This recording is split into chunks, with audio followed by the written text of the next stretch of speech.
सहना भवतु सहनौ भुनक्तु सह वीर्यं करवावहै तेजस्विनावधीतमस्तु मा विद्विषावहै ॐ शान्ति शान्ति शान्तिः. Okay, so let me share the screen. Last time we completed the first shloka of the Bhagavad Gita. Um, Today we'll start with the second one. If you'd like, somebody would like to volunteer. Anybody?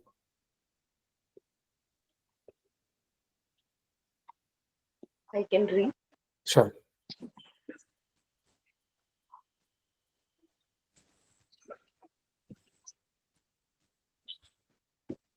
Um, uh, from the slokam itself we start. Yeah, yeah. From to to go back to the start. Okay.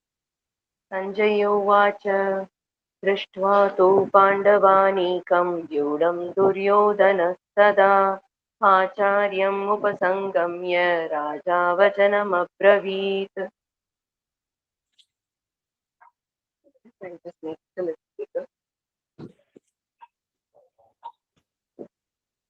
Sanjayः Uvacha said, oh, should I? Yeah. Tadatu, but then Pandava Anikam, army of the Pandavas, I think we can just viewed read the translation as opposed to like the individual them words. in a friend. Yeah, okay. Yeah.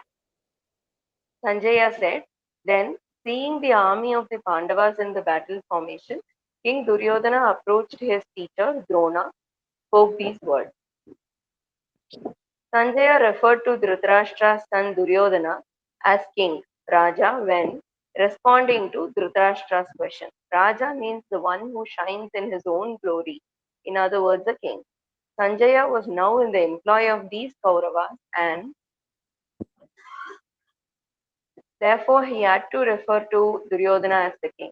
Because even though Dhritarashtra was on the throne of Hastinapura, it was Duryodhana who held all the power. He told Dhritarashtra that his son, the king, had inspected both the armies. Duryodhana might have done this to see who had actually come to fight because there was still a lot of mystery surrounding who was going to join whom. He had collected a lot of support, but there may have been people whom he had omitted and who may have joined the Pandavas. In addition, he may have wanted to know if those who had refused to join him were neutral or whether they were going to support the other side. All this he would have seen as he inspected both the armies. After surveying the army of the Pandavas, Duryodhana approached Drona, the teacher, and spoke to him. According to the style used in Mahabharata, the next verse should begin with Duryodhana Uvacha, Duryodhana said. However, in the Gita, we do not see this being done. Since the Gita is a dialogue between Krishna as Bhagavan and Arjuna, we do find Sri Bhagavan Uvacha and Arjuna Uvacha throughout the text.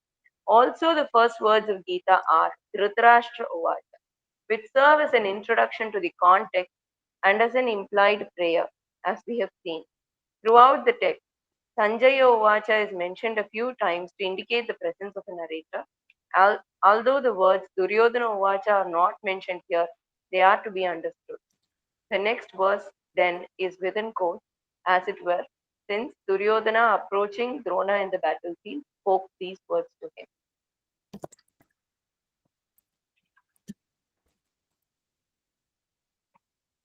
पश्यैतां पाण्डुपुत्राणामाचार्यमहतीं च मूं व्यूढां द्रुपदपुत्रेण तव शिष्येन धीमता.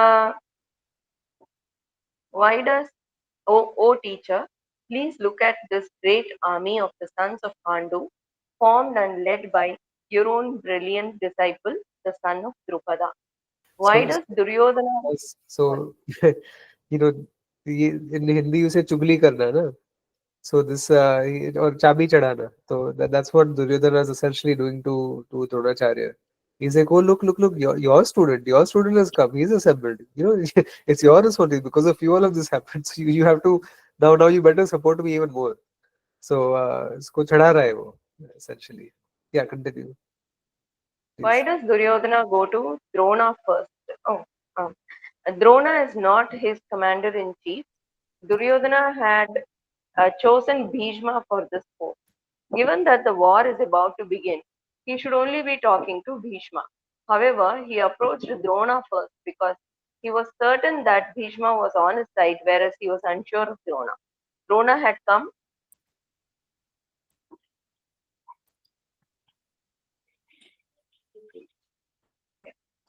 Drona had come to the battlefield to join Duryodhana, but many of his dearest disciples were in the opposite camp.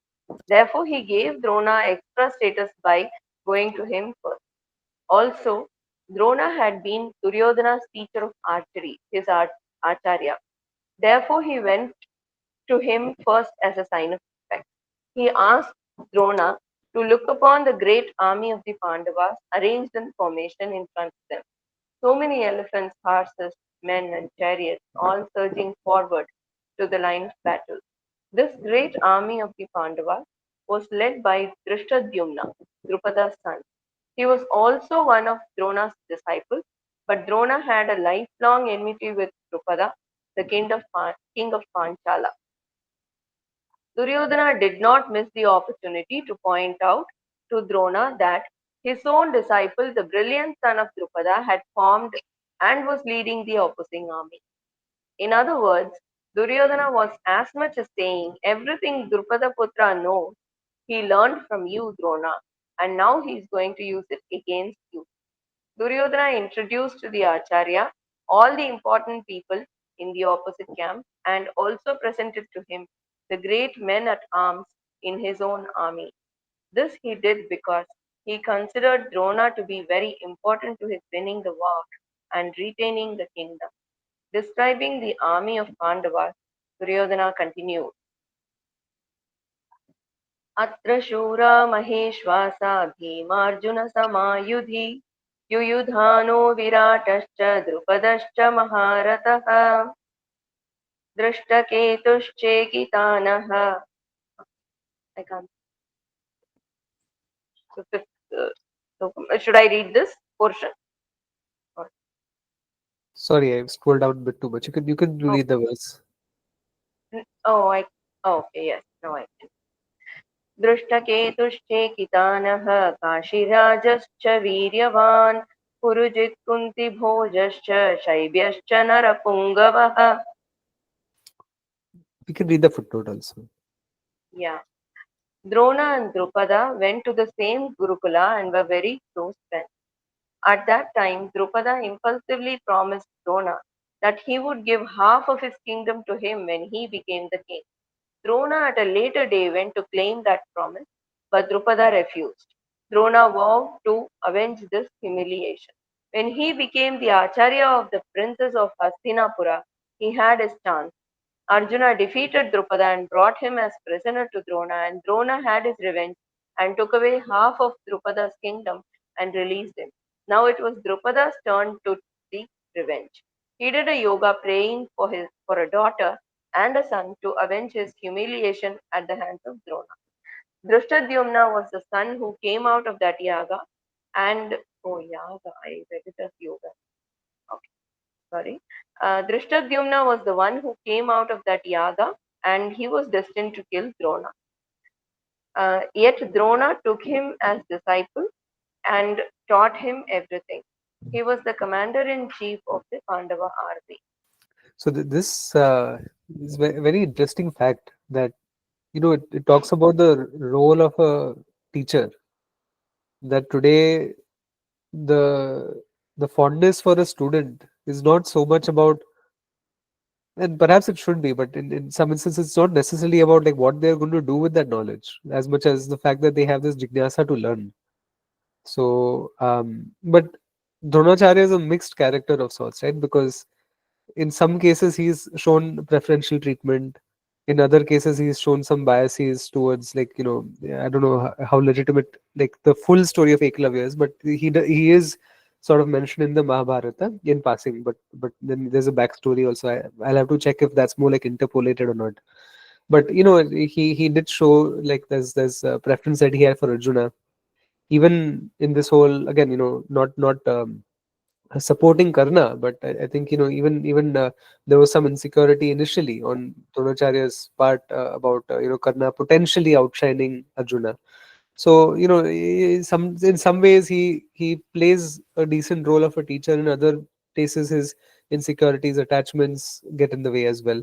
Like for instance, he was a bit neglectful of Ashwatthama, and today just think like if you are a father and if you have a son, but you neglect your son and you go support somebody else and you kind of like tutor them and you mentor them much more than you would your son who's also sort of participating in the same education.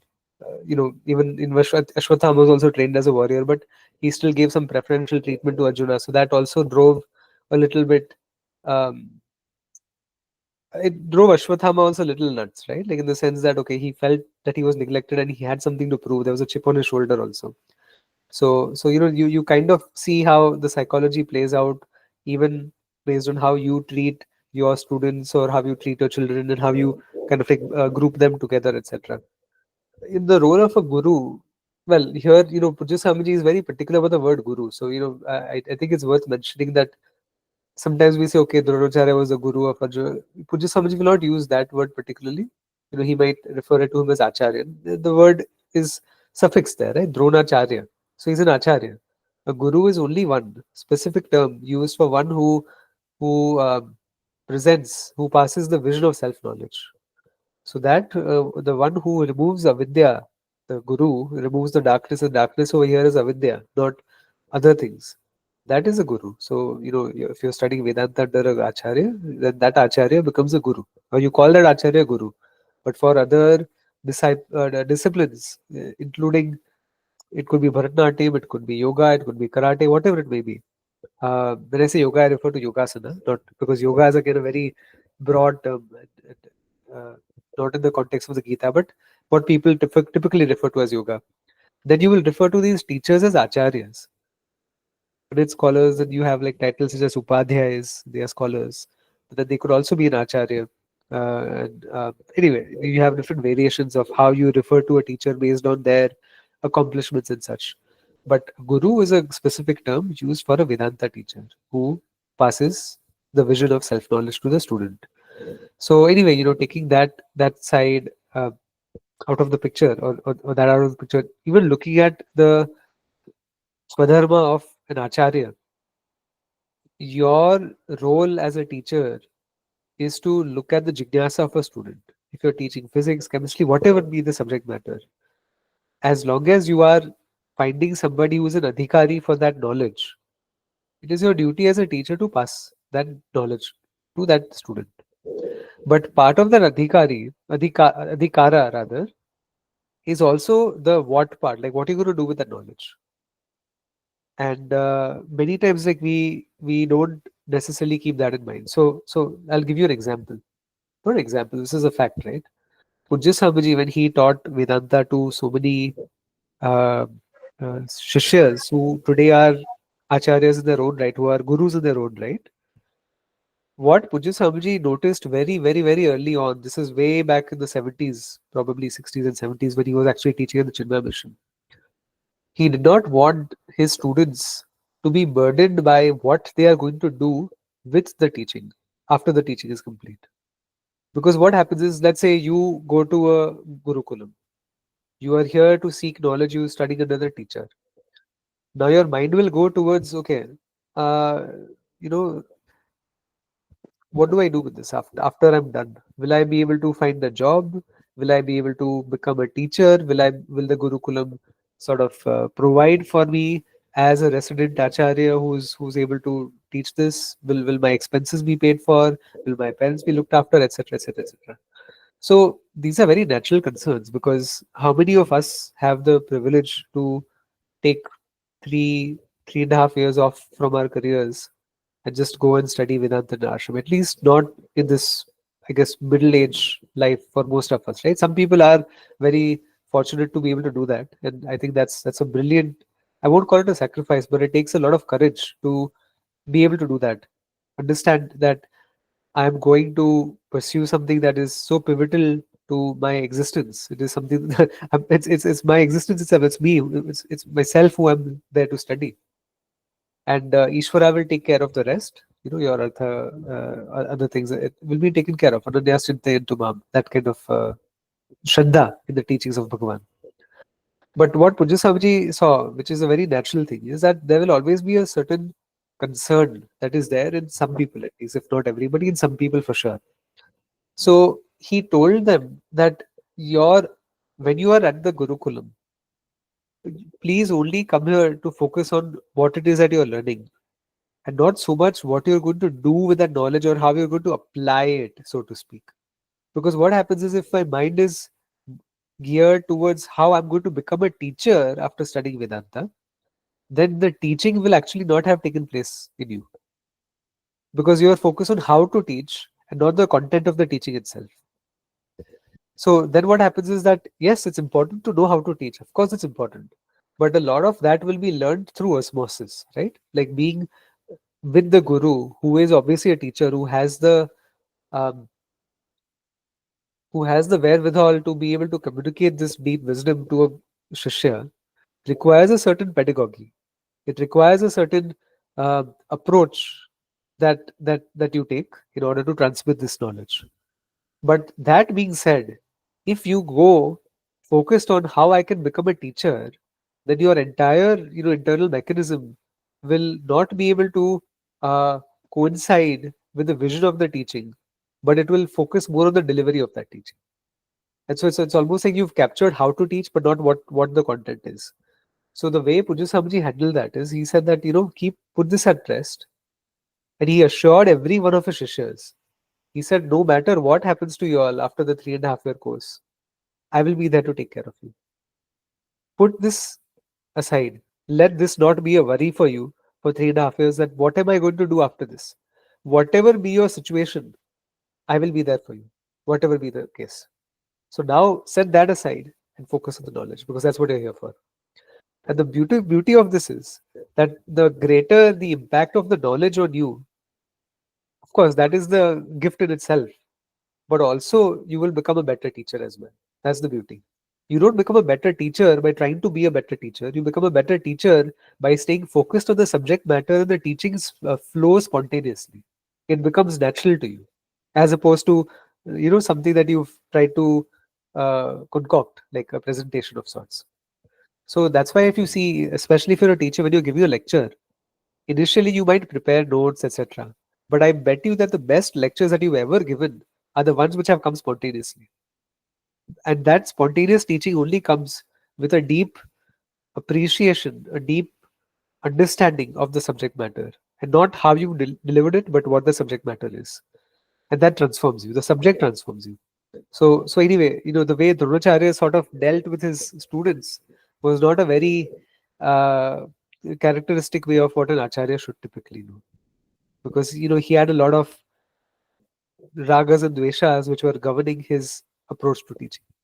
Anyway, that's an aside, but I think it gave us a good picture of how Puja Swamiji looked at the situation. You can continue reading if you wish. Let's see, 1 second. Third, for sixth verse. Wow. So I just thought of the irony over here, right? We took like 55 satsangas to complete one verse, but in one satsanga we're completing 5 verses. It's amazing.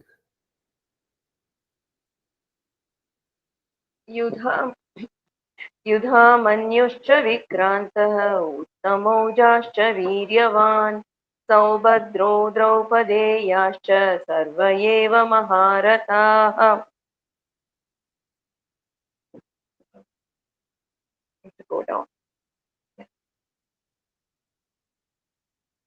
Here are unrivaled experts, equal to Bhima and Arjuna in battle, men of great bows, Satyaki, the king of Virata, the king Drupada, a man of great valor, Drishtaketu, Chekitana, the valiant king of Kashi, Purujit, Kuntiboja, Saibya, the most exalted among men. Should I read the footnotes before we move on? Yeah, I think that'll be helpful. Yeah. Satyaki. Satyaki was the son of Sini. a Yadava chieftain. He was a disciple of Arjuna and was totally devoted to Krishna.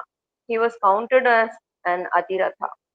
King Virata of Matsya Desha, also known as Virata Desha, was the father of Uttara, who was given in marriage to Abhimanyu.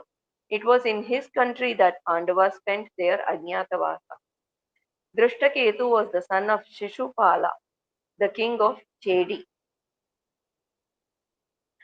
Chekitana was a Yadava chieftain belonging to uh, Urshini clan, Vrishni. Rishni clan, and Varshneya, Krishna's clan.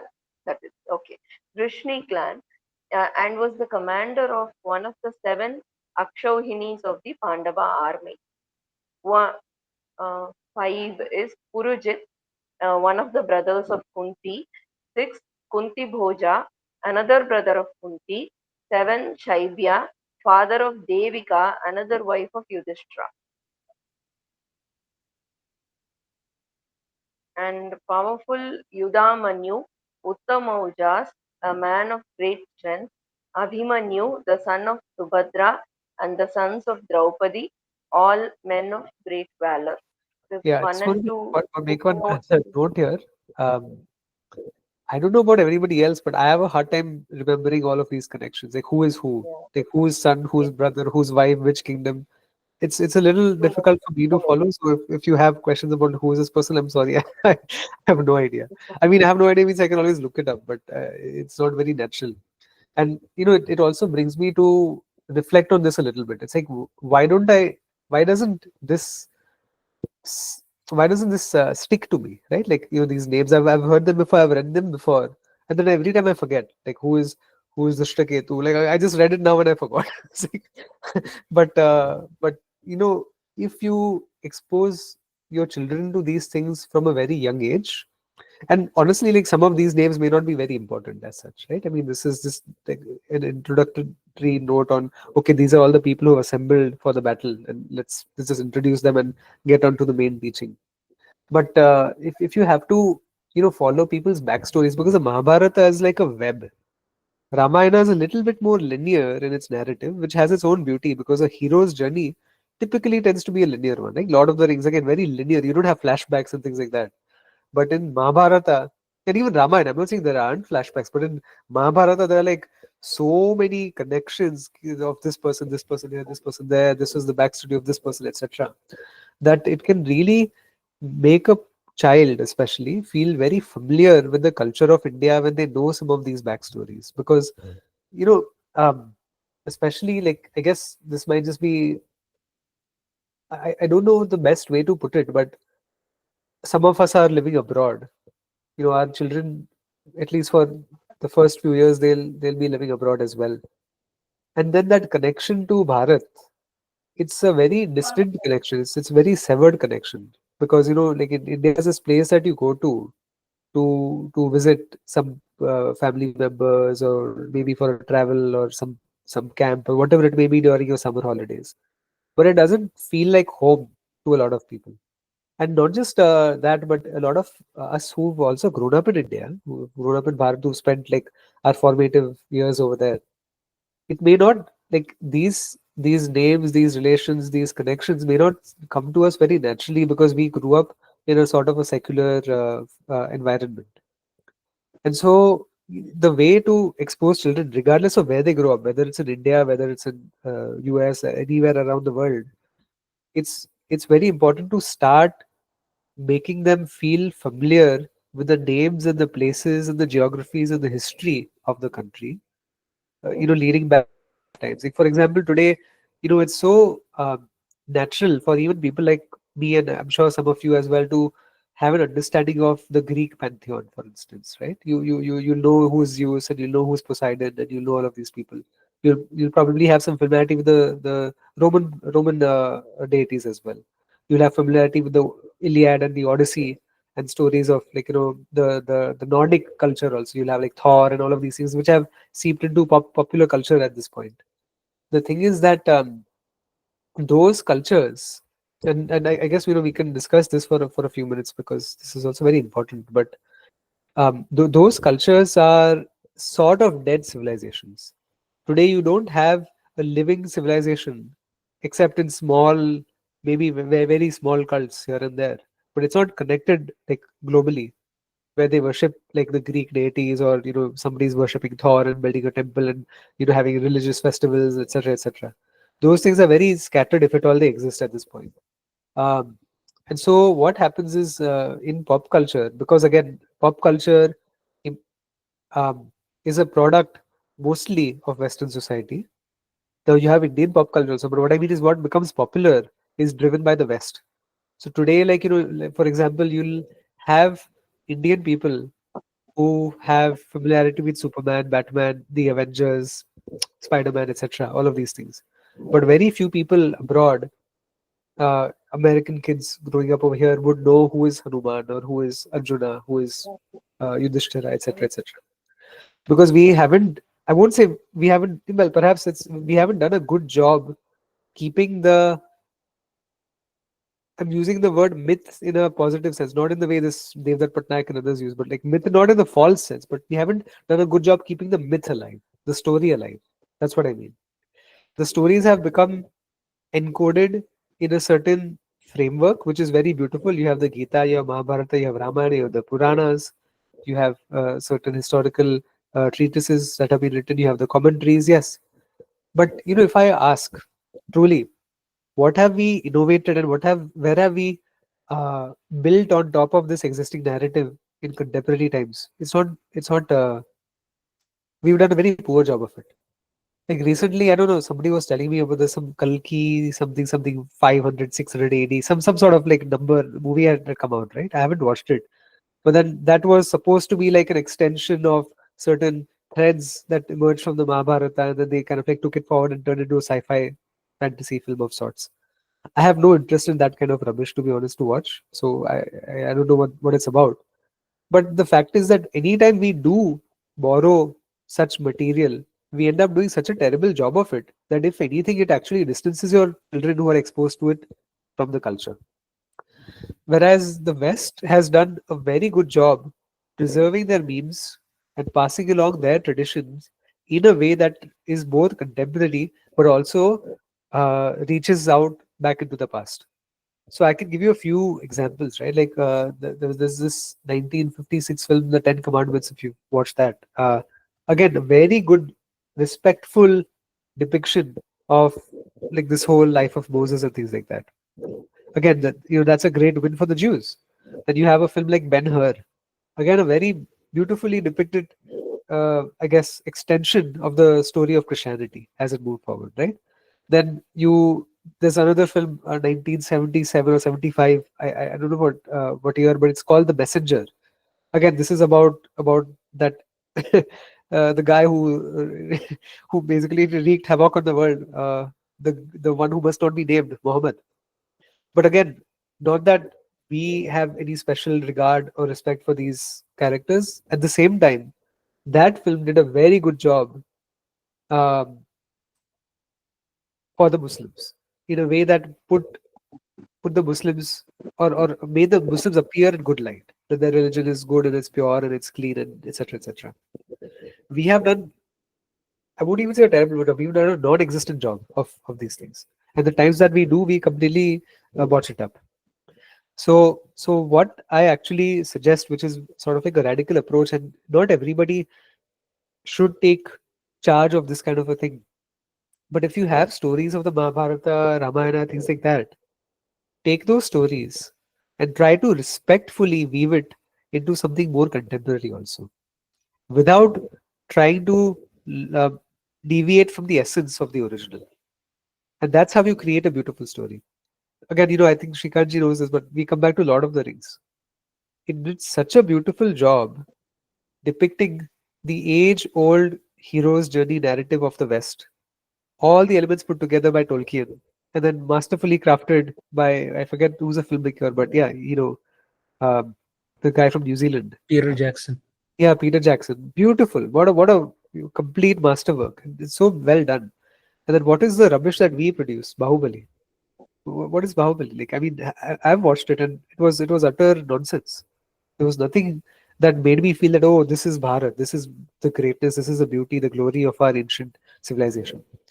So it is up to grandparents and parents to actually restart the Puranic tradition of telling stories.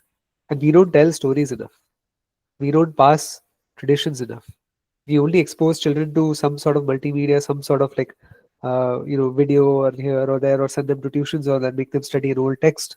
That's important. You study Tattva Buddha today. You study, the Upanishads, but you make them relevant also. That's why if you see the Shastra, you have an Anuvada in the Vedas. You have the Pramana Vakyas, and then you have the Anuvada Vakyas also, which are repetitions of things which are already accessible through other Pramanas. So, for example, if you look at the stories of the Upanishads, you have Nachiketas and you have uh, um, Undalaka, Shvetaketu, all of these different stories are there. There are so many examples through which the Brahma Vidya is passed along. Now, that teaching, these this the subject matter of the Upanishads is Pramana. It is Brahma Vidya. It is not available anywhere else. But it is conceivable that the examples used by the teachers to teach the students may have been created to embed the teachings in a way that is assimilable by the students, if that makes sense. So, but what we do is we just point back to the same examples. We don't create something new. So, like for example, the way Pujya Sambhaji does, he talks about this consciousness as the base, as the foundation of reality. And so the example that he uses, and he said that if this was available in Shankaracharya's time, he would have used it as well. Is a television screen or a projector screen. You have a screen upon which you have numerous forms, and they come in and out of existence. They appear and they disappear. They appear and disappear. But what remains constant is the screen, the existence upon which all names and forms are embedded, which is that projector screen, the wide screen. And so that way, it is our duty to not make the teaching static, because I forget that, but there was a quote which said that tradition is a living fire and not its burnt embers, something like that. Somebody said that, I forget who it was, but and that's not even the exact quote, but it conveys that message that we have to keep the living fire of tradition alive. We cannot turn our teachings into something that you would find in a museum, because we are a living, vibrant, thriving culture, and we have to act like we are. We don't have to pretend that we are stuck in the past somewhere. We have to bring the past to the present, and that connection is done through storytelling. Storytelling is important, very important. Um, so yeah, Tradition is not the worship of the ashes, but the preservation of the fire. Gustav Mahler. beautiful, beautiful, and such a great musician, right? Composer. So, any thoughts around this topic before we close?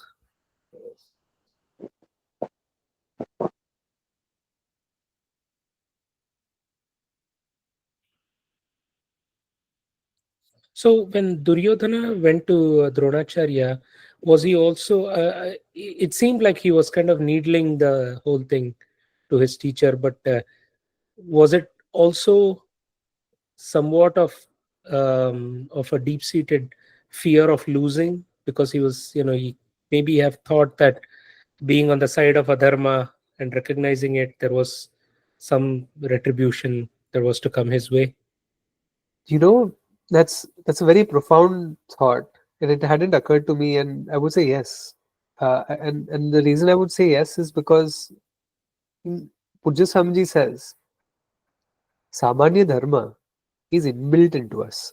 We don't need any Shastra or Guru or any special Pramana to tell us right from wrong. We know that if you steal something from somebody, it is wrong. And we know it is wrong because it causes pain to somebody, and you know that you don't want to be in pain, and therefore do unto others as they would do unto you. Things like, that's the golden rule that everybody knows, everybody understands implicitly, explicitly, whichever way you put it. I would even put it so far as even animals understand that. And that's why, like, I've seen videos where you have tigers drinking from the same water as a deer, like, next to each other, or maybe across the stream. But they're not going to pounce on the deer because they're not hungry right now. You have a certain swadharma. Have you watched The Lion King? I love that conversation that Mufasa has with Simba, right? When they are going ascending Pride Rock, and then they are looking at the land all around. They're like, okay, all of this around us is our kingdom. And then anyway, there's a dark place. Like, there's a whole. I gave a nice talk on the Lion King. I don't typically use adjectives nice for something I've done, but that was a really nice talk. And I don't know how it came about, but I was listening to just the introductory portion of it like a few days back, and I was like, wow, I can't believe I said that. So I'll share it with you guys. It was very inspired. But uh, this part where Simba is asking him that, wait, hold on. You know, you said we have to respect all creatures, but we eat the antelopes, right? He said we only eat it when we are hungry. We don't eat it for the sake of killing it. And so you have to respect every single creature from the ant to the antelope, and that's how you recognize that there's a circle of life. Because when you eat the antelope eats grass, but when you eat the antelope, you die and then you become grass, which is eaten by the antelope, and everything is connected in this beautiful circle. So I think that recognition even creatures have. They just can't convey it, but it is inbuilt into their system. Their It's a part of the order, the animal kingdom, the ecology. And then there's an ecological framework also, where how animals interact with each other, not just within the same species. Um, there are studies done. Alpha, beta males, right? So they did some studies where, yes, if you're an alpha chimp, that you will climb up the social hierarchy of chimps. You will basically have first dibs at mating, and you'll have a lot of other advantages and things like that. You'll get the first bite at the food also. But what they found out is that if you're too alpha, if you're like too alpha to the point of being a complete jerk, then what happens is the betas will start plotting against you, and then they will gang up on you and kill you basically. So a lot of these hardcore alpha monkeys get killed by the betas. But if you're alpha enough, just like Mufasa was alpha, but he was a good dharmic leader. Ram Bhagwan alpha, he wasn't a wimp. He scared Varuna also, right? when he wanted to cross the ocean. So, being an alpha doesn't mean you're a complete jerk who's out to, annoy people or irritate people or steal their lunch. Being alpha in the sense of being a dharmic alpha is about taking on responsibilities and being a good kind. I'll show you something. Ambika, I got this book from the library. It's nice. It's called How Leo Learned to Be King. So this story is about this who demands respect. He doesn't command it; he demands it from all of these other animals. And one day he's hearing a porcupine or some hedgehog or whatever saying that, oh, we don't want to worship this guy anymore. Why? Because you don't do anything for us. You're a lazy bum. You just sit and you just keep roaring and you keep snoring and you just wear that stupid crown and you think you're the king of the jungle. But what do you do for us? And so they all basically gang up on this lion and they banish him. They're like, go away. We don't need you because you need us. We don't need you. We are the ones who bring food to you. You don't do anything for us. Um, and then if you look at this Lion King in the end, when Scar is ruling the kingdom, the whole kingdom has been desolated, right? There's no grass. There's like dead cadavers everywhere and bones and whatnot. And it's like it's just a terrible place. But Mufasa like maintained a certain order. It's beautiful. And anyway, so then this lion is banished by his own subjects, and then now he's sort of like the king without a kingdom. And so then slowly he starts encountering some of these other creatures.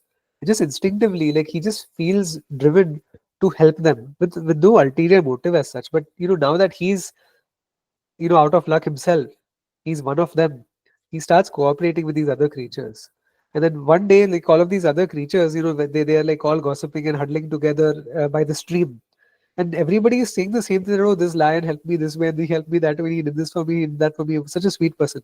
And so then the next day, when the lion comes there, they all crown him king again. And they say that, now you're doing what you're supposed to, which is that being a leader is about cooperating. It's not about leading without giving back, but you're also cooperating and you are also setting an example of leadership.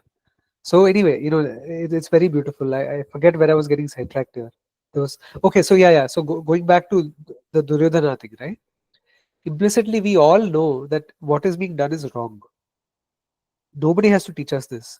And when you know that something is wrong, there is inherent fear that accompanies it. If I've cheated on an exam, I will be fearful that I'll get caught. If I've stolen money from somebody, I will be fearful that the law is going to come after me. Every person, no matter how desensitized you might think that they are from committing a crime, they cannot be desensitized from uh, being afraid of getting caught. That is there. No matter whether you're a mafia boss or whatever, you will always want to tip off like some people. You'll always be paranoid about like who's going to snitch.